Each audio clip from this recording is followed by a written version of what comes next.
Hello, I'm Jefferson Gibbs, and it is a great honour to be your President for 2021. I begin my address by acknowledging and paying my respects to the traditional owners of all our lands here in Australia. I thank you for clicking in to my address. I thank the Presidents that preceded me, and in advance Annette King and Naomi Edwards for their services as your future Presidents.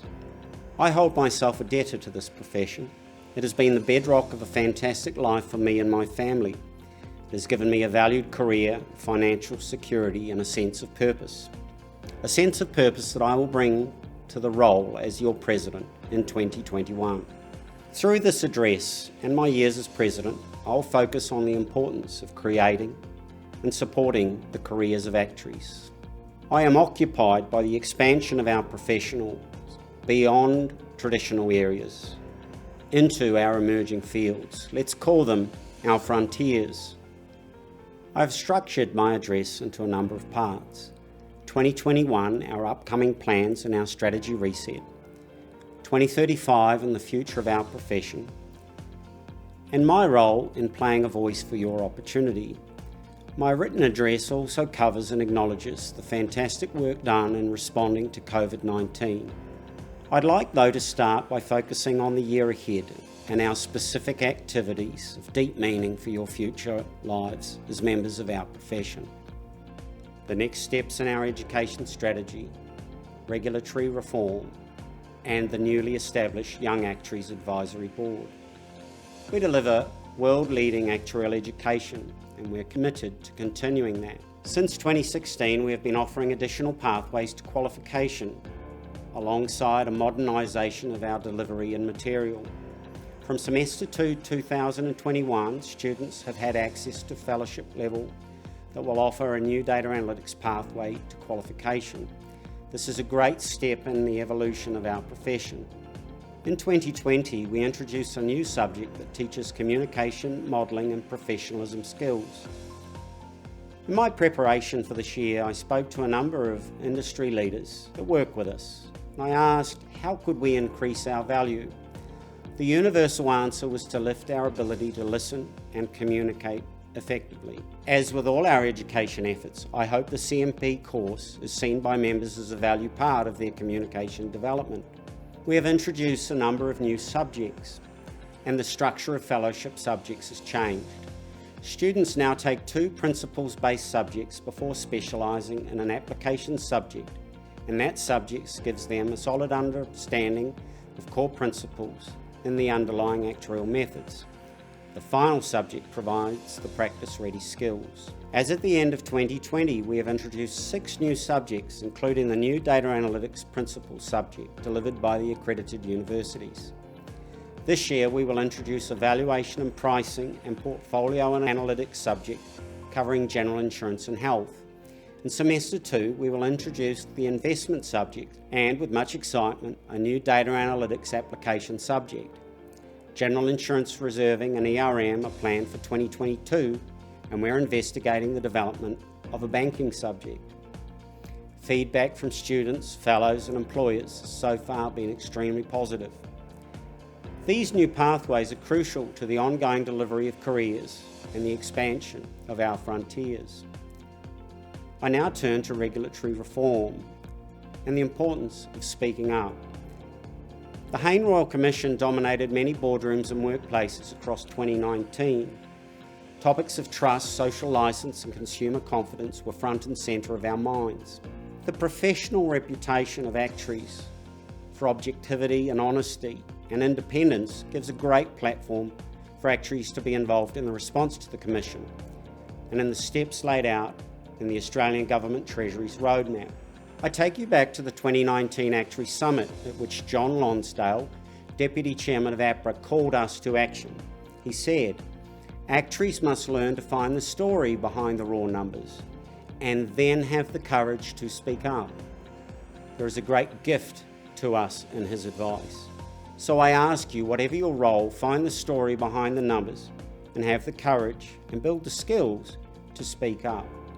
Beyond that, if you are working on the response or considering a role that stems from it, perhaps in risk remediation, governance or compliance, you have our support and encouragement.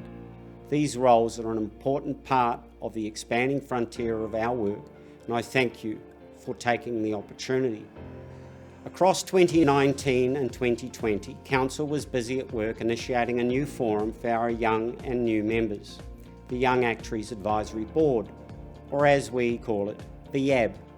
The YAB has now been formed and has started its work with a focus on designing a targeted communication strategy, taking responsibility for the Young Actuaries Program and Young Actuaries Conference, developing a volunteers register, exploring opportunities for young members to participate in council working groups and committees. Of vital importance, their work includes providing the perspectives of younger and newer members to inform our strategy and focus. I look to you all to support this initiative. In preparing the address, I ensured that time was spent looking longer term, and I want to touch on our current activity, focusing explicitly on that. When we look ahead, it's clear current demand for our support is high. COVID's profound economic impact will increase demand further, and our expertise is in high demand in response to that uncertainty. But it is crucial at this time that we actively promote the role of actuary more often to both existing and broader audiences. I ask for your full support as I encourage Council to endorse greater spend on promotion of the profession and to be bold with our upcoming strategy reset. I am seeking your full support in investing in our developing pathways in risk management, data analytics, and beyond. That is only one part of our growth strategy. I put to you that we won't change and grow quite as well without also changing our mindset, and you can help support this change. You can support by speaking proudly of your own profession and your contribution. You can support by investing a little extra of your time in developing your career. You can support by volunteering. And crucially, I ask you to change your perspective to one that reflects the collective experience of actuarial training and standards. I want us all to move past the phrase, "not a real actuary," when referencing an actuary working outside traditional or regulatory roles. When we do so, we will grow and evolve more quickly and successfully. Two quotes from 2020 show how wide the definition of brand actuary is at this time. When discussing the value of human life in an interview on Radio National, Philip Adams said that things have become too brutal, too actuarial. Whilst not directly negative about our profession, this suggests that actuaries are as clinical as the models we use. On the other hand, in launching his journey to create a new insurer, Elon Musk noted his deep respect for the actuarial profession. He noted the value of high-energy actuaries, and he wanted revolutionary actuaries on his team.